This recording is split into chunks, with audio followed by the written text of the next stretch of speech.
शरद पवार अमरावतीत बच्चू कडूंच्या घरी भेटीला बच्चू कडूंकडून अमरावतीमध्ये शरद पवारांच्या स्वागताचे बॅनर्स। शरद पवारांसोबत थोडी राजकीय आणि सामाजिक चर्चा, भेटीनंतर बच्चू कडूंची प्रतिक्रिया, तर शिंदे मुख्यमंत्री असेपर्यंत वेगळा निर्णय घेणार नसल्याचंही वक्तव्य। जिथं आमचं चांगलं होईल ते आम्ही पाहतो, लोकसभेसाठी 1 ते 2 जागेसाठी नाही तर 3 ते 4 जागांसाठी प्रयत्न करू, बच्चू कडूंचं विधान। नागपुरातील स्थापना दिनाच्या सभेतून काँग्रेस लोकसभेचं रणशिंग फुंकणार, खराब हवामानामुळे राहुल गांधी उशिरा पोहोचणार, तर सोनिया गांधी आणि प्रियंका गांधी येणार नसल्याची माहिती। नागपूरमध्ये राहुल गांधींच्या बॅनरवर अज्ञात व्यक्तीनं माती लावली, तर माझा थेट आरोप नागपुरातील भाजपवर, काळं फासणाऱ्यांचं तोंड येत्या काळात काळं करणार, विजय वडेट्टीवारांची टीका।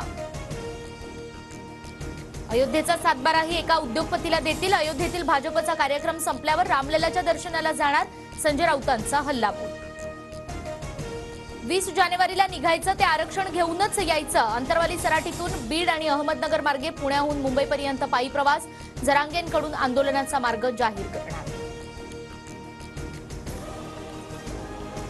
धनगर समाजाच्या आरक्षणाचा चिकित्सा अहवाल बासनात, महाधिवक्ता यांच्या अभिप्रायाविनाच अहवाल शासनाला परत।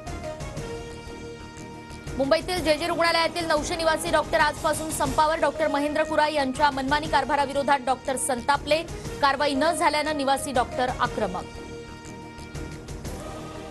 मुंबई मंडळातील विजेत्यांकडून 593 घरं म्हाडाला परत, सोडतीतील 700हून अधिक घरं रिक्त राहण्याची शक्यता। केंद्राकडून शेतकऱ्यांना 6000 ऐवजी आता 9000 मिळणार, पीक विम्याची व्याप्तीही वाढवण्यात येणार।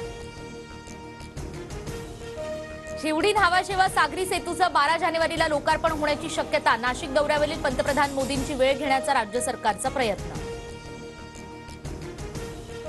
राज्यातील कोरोनाबाधितांची संख्या 265 वर, नव्या 87 कोरोना रुग्णांची नोंद, तर मुंबईमध्ये कोरोनाचे 19 नवे रुग्ण, तर दिल्लीमध्ये JN1चा पहिल्या रुग्णाची नोंद। मध्य प्रदेशमध्ये गुनाहून आरोनला जाणाऱ्या बसला भीषण आग, बस जळून राख, तर 12 प्रवाशांचा मृत्यू आणि 14 जखमी। ऑस्कर विजेते चित्रपट पॅरासाइटचा अभिनेता ली सन क्यूनचा मृत्यू, आत्महत्या केल्याचा पोलिसांना संशय। डोनाल्ड ट्रम्प यांचा अध्यक्षपदाची निवडणूक लढवण्याचा मार्ग मोकळा, कॅपिटल हिंसाचार प्रकरणात ट्रम्प अपात्र, मिशिगन सर्वोच्च न्यायालयाकडून डोनाल्ड ट्रम्प यांना मोठा दिलासा।